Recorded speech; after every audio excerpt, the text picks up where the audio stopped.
In the Poconos, a Hendrick car beats Mother Nature to the finish line. We'll tell you who won.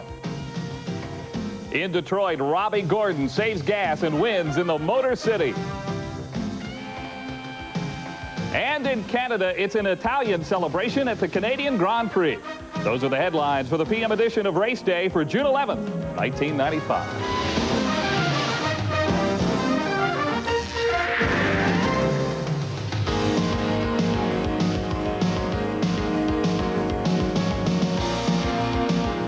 Hi, everybody. Welcome to the evening edition of Race Day. I'm Mike Hogwood. Rick Benjamin has this Sunday off. In just a few minutes, we're going live for some dirt track racing up in New York. We'll also be talking about a great IndyCar race in Detroit today. But first, what do you say we talk about some Winston Cup racing? Hope many of you were able to enjoy today the UAW GM Teamwork 500 here on TNN this afternoon. Now, early today, there was some question whether we'd be able to get the race in. The skies did clear and the rains held off all day. Now, the start of this race on the wide front straightaway is always exciting. Ken Schrader on the pole, car 25. He leads the pack as they head into the first turn. 4 laps into the race, Dale Jarrett checks up and hit in the rear by Sterling Marlin.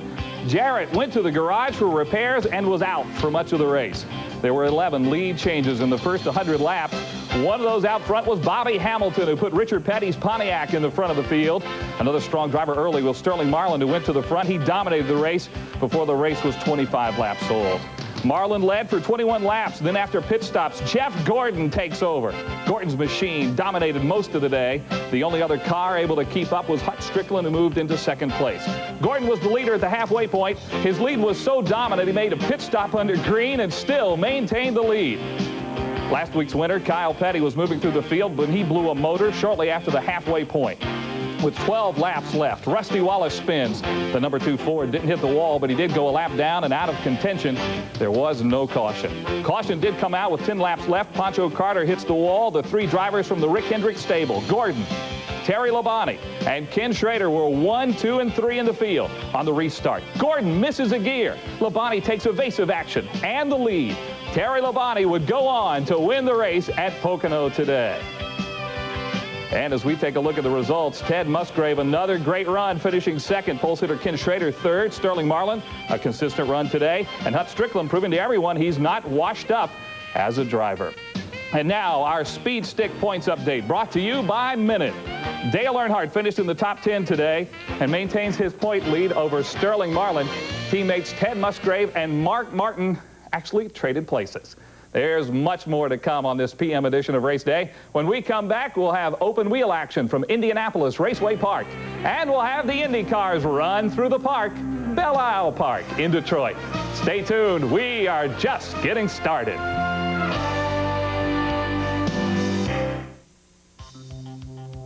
Race Day is brought to you by Mopar, Chrysler Corporation parts, and the Chrysler Plymouth, Dodge, Dodge Truck, Jeep, and Eagle dealers who sell and install them.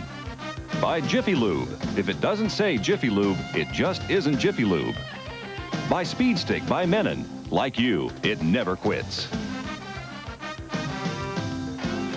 Welcome back to Race Day. We have told you about the big stock car race today. There was also a big event on the Indy circuit, and for that story, we welcome to the Race Day studio our correspondent at large, Ralph Shaheen. Ralph, this was a tough race for many Indy teams. You're exactly right, Mike. The IndyCar wars moved to the streets of Detroit's Belle Isle Park. Now, the drivers always find the course a tough place to pass, and result for many teams, a parking spot in the garage. Motor City mayhem started at the drop of the green. Robbie Gordon hit the street first, with things heating up behind him. Brian Herta got the hot seat when a fire broke out on his ride, ending his day in the pits. On track, it was even hotter. Defending race winner Paul Tracy dices with leader Gordon. The Valvoline machine holds off the Bud car. So Little Al gave Gordon a try, outbraking on the inside and taking over the lead for Team Penske. Too little asphalt for Eddie Cheever and Alessandro Zampedri. They find the wall hard, both okay.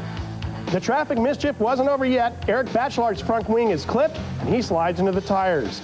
More fiberglass spread on the circuit. Carlos Guerrero and Christian Danner bring out the caution.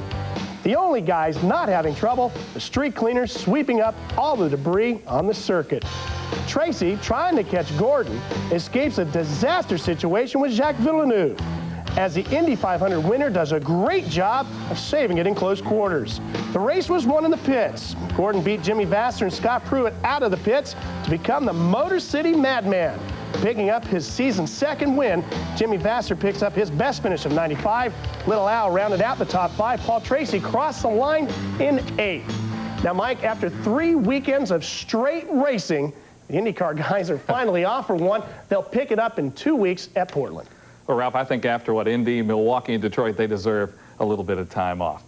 Well, the USAC Open Wheelers have been busy this weekend. Friday night, Tony Stewart survived an early race mishap to win the Midget Main at Terre Haute.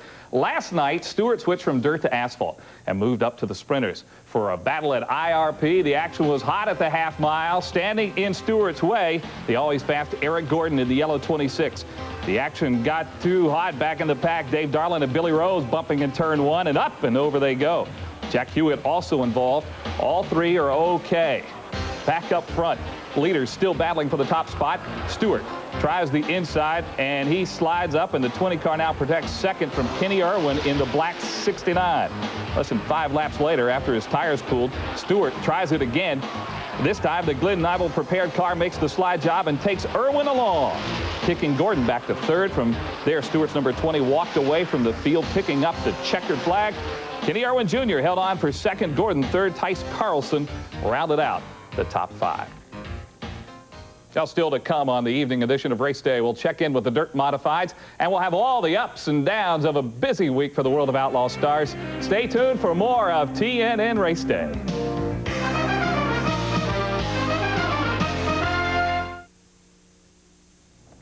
Welcome back to the PM edition of Race Day. The World of Outlaws spent the week in the Northeast thrilling fans in upstate New York, racing 5 nights since we were with you last. Monday night at Lebanon Valley, fans witnessed a rarity. Steve Kenser tangles with 2 slower cars, and watch this. He will go over. Steve was okay and ready for action in the A main.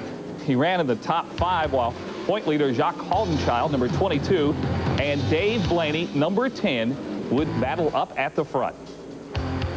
Blaney used the high groove to take over the top spot and rimroad his way onto the victory. Tuesday at Rolling Wheels Speedway, all eyes were on second fastest qualifier Steve Kenser. Then attention turned to Jacques Haldenchild. The series point leader tangles with Stevie Smith and Indos down the front stretch. Hod walked away. Out front, a sight that is becoming commonplace. Steve and cousin Mark battling for the lead. Steve gets the better of the younger Kenser and claims his 4th win in 12 races since returning to the outlaw circuit. On Wednesday in Canandaigua, New York, Dave Blaney and Danny Lasowski battled right to the end. Blaney getting the better of his rival with just over 2 laps to go to take his 2nd win of the week.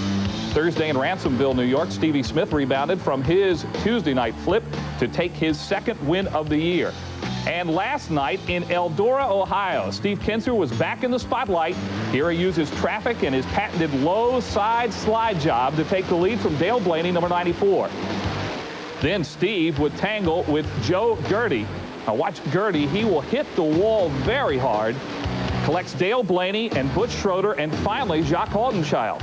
Jacques suffered a broken ankle in the crash. When the race was restarted, Kenser sprinted away to his 5th win of the season. Now that crash by Jacques Haldenchild, combined with a 4th place finish for Mark Kenser last night, puts the youngster out front in the series standing for the first time this season. Well, this is a big night for dirt modified fans in the Northeast. The DIRT Stars are in Weedsport, New York tonight, and this event is the first of 7 live races airing in New York. They have already run some of the heat, so let's check in with Paul Small, who is at the Cayuga County Fairgrounds. And Paul, welcome to Race Day. How's action been going there so far tonight? Well, the skies may be a little bit gray and cloudy, and there's a little bit of moisture in the air, Rick, but anticipation is high for this first televised event here live from the Cayuga County Fair Speedway this evening. Joining me right now is Brett Hearn. He is a former Mr. Dirt champion and one of the top runners on the circuit. Brett, when the TV cameras are up, does that affect your performance? Do you feel like there's more pressure from the sponsors to go out there and get the job done? I'll tell you, in this business, there's always a ton of pressure, but I think we're up for it. Whether the TV cameras are here or not, we want to do good, and we intend to. All right, and Steve Payne is the hottest driver on the dirt circuit right now. 12 victories so far in 1995, many of them coming north of the border. You're back here on your home turf for tonight. You got to be excited to be on national television and have an opportunity to show off. Oh yeah, it's a good opportunity for everybody involved, and especially for the sponsors. And we won here last week, and we're doing real good, and we'll just give it a shot.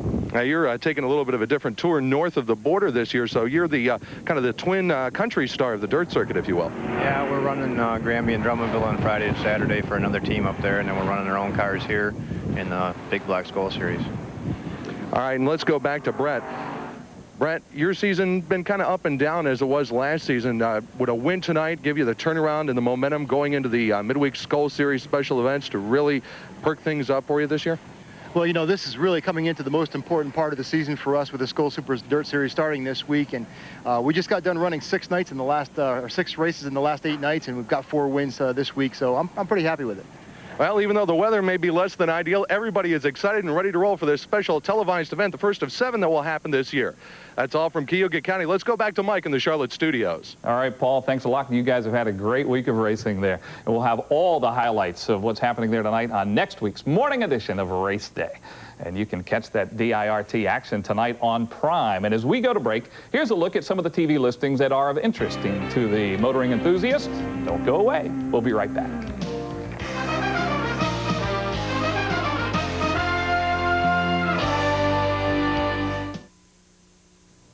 Welcome back, everybody. Earlier on Race Day, we told you about Terry Labonte's win in the Winston Cup race in Pocono, Pennsylvania.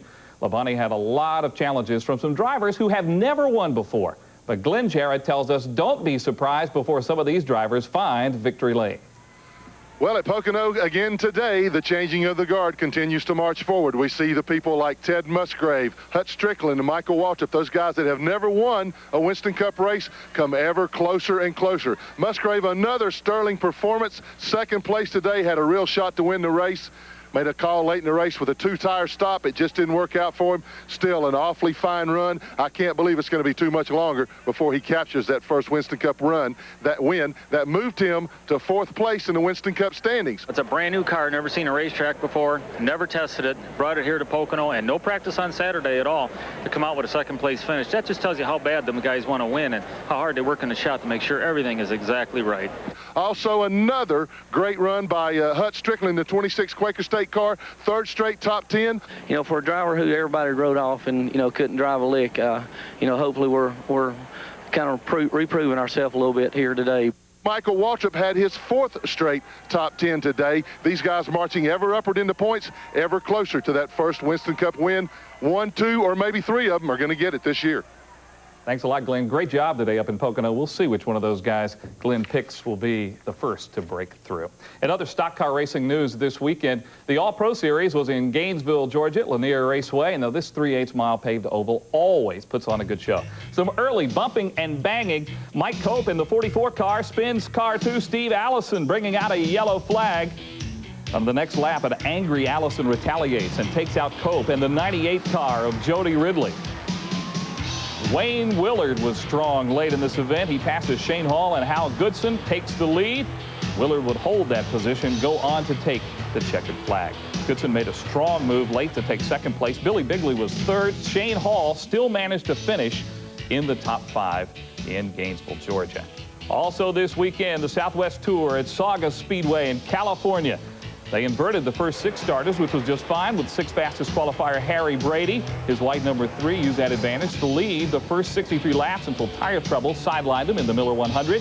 Saugus Speedway is a tough place to pass. Number 70, Chris Tickle, getting in the way of number 55, Kevin Harvick. Lance Hooper in the 07 passes Sean Monroe, number 48. And the fastest qualifier ends up in victory lane. Sean Monroe finishes 2nd at Saugus Speedway on the Southwest Tour. Well, Formula One made its only stop in North America today with a race in Montreal, Canada. For that story, let's go back to Ralph Shaheen. Ralph? Going into the race at the Circuit Gilles Villeneuve, Mike, Michael Schumacher was the most dominant car in practice and qualifying, and he was by far the pre-race heavy favorite. Now, today's event proved to be a test of survival. While Schumacher led from the pole, his teammate Johnny Herbert and Mika Hakkinen in a McLaren collided on lap 1. That ended their day early. The Williams team, well, they saw its victory chances drop by 1 when David Coulthard took a wild ride at over 175 miles per hour right into the Canadian gravel. He was uninjured. Up front, Schumacher pulled out to a 30-second lead. But the Ferraris were showing their muscle, running second and third. Gerhard Berger ran out of gas, losing a lap, giving us a great virtual reality kind of shot. The carnage continued when Damon Hill dropped out with mechanical troubles with 20 laps to go. Now, the ironclad Benetton team was not immune from gremlins either. Schumacher pitted with electronic troubles. That handed the lead over to Jean Alesi on lap 58. Prancing Horse, winless in 95, ended the Benetton-Williams dominance that has lasted for over a year. Alesi cruised to the checkers, but needed a lift back after running out of gas on the cool-down lap. Now, Rubens Barrichello gets his best finish ever, while the final podium spot goes to Eddie Irvine. Schumacher finished 5th and holds on to his World Championship point lead. Now, also, the Toyota Atlantics yesterday, their Players Toyota Atlantic Series stars lined up for the 6th round of their series. And David Empringham has been the man to beat this year, and yesterday was no different. Here he passes Richie Hearn for the lead and never looks back. Empringham cruised to a 5-second victory, his 4th of the year. Now has a 23-point lead over 2nd place Hearn in the season point standings. Here's a look at the results. There you see Empringham on top. David, of course, the 1994 Toyota Atlantic champion. Now, there was some late-breaking news this week in motorcycle road racing. Former 500cc Grand Prix world champion Kevin Schwantz ended speculation this week when he announced his retirement from the Grand Prix circuit. The Texan had suffered from nagging injuries from an aggressive riding style that produced fabulous wins and some pretty spectacular crashes.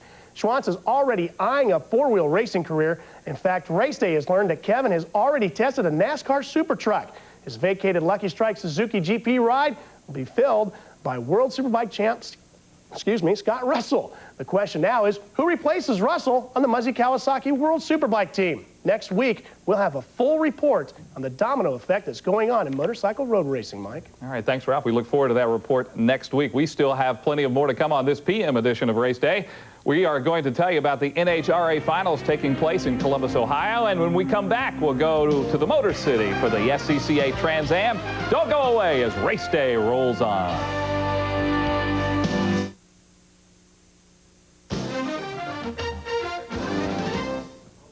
Welcome back to Race Day. The SCCA Trans Am has become a showplace for American road racing iron. So when the Trans Am Series goes to Detroit each year, it is always one of the season's big events. At the start, Greg Pick in a Chevy Camaro grabs the top spot and leads the Chevy parade. He was chased by his teammate Brian Till and Ron Fellows in his Camaro. Fellows still on the mend from his Lime Rock crash, quickly dispatched Till to take 2nd place, and then near disaster for Pickett. He comes upon Tony Abb blocking the track. Pickett hits hard but carries on. After the restart, Pickett had his mirrors full of Fellows and Dorsey Schrader's Ford. Pickett was not as fast after the incident, and Fellows quickly passed him. After a late caution, those three ran nose to tail to the finish. Pickett did a masterful job of holding off Schrader all the way to the checkered flag. The win for Fellows was great medicine as his Lime Rock bumps and bruises continued to heal.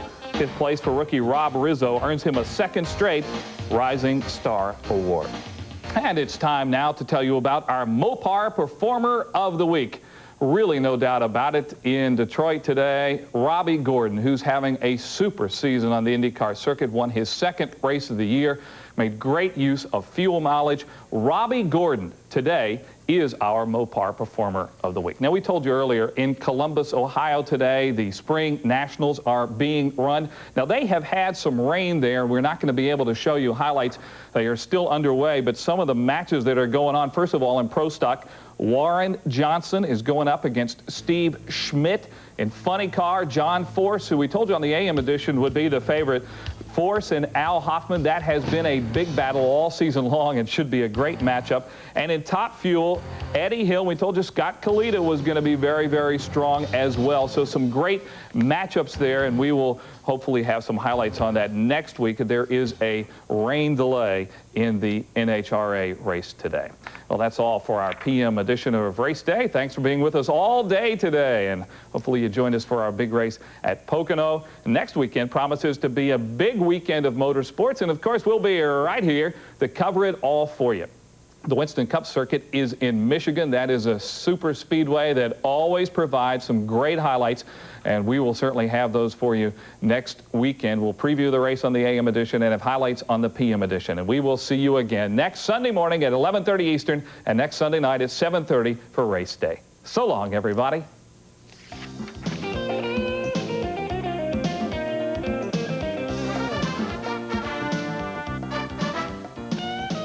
Race Day is brought to you by Mopar, Chrysler Corporation Parts, and the Chrysler Plymouth, Dodge Truck, Jeep, and Eagle dealers who sell and install them.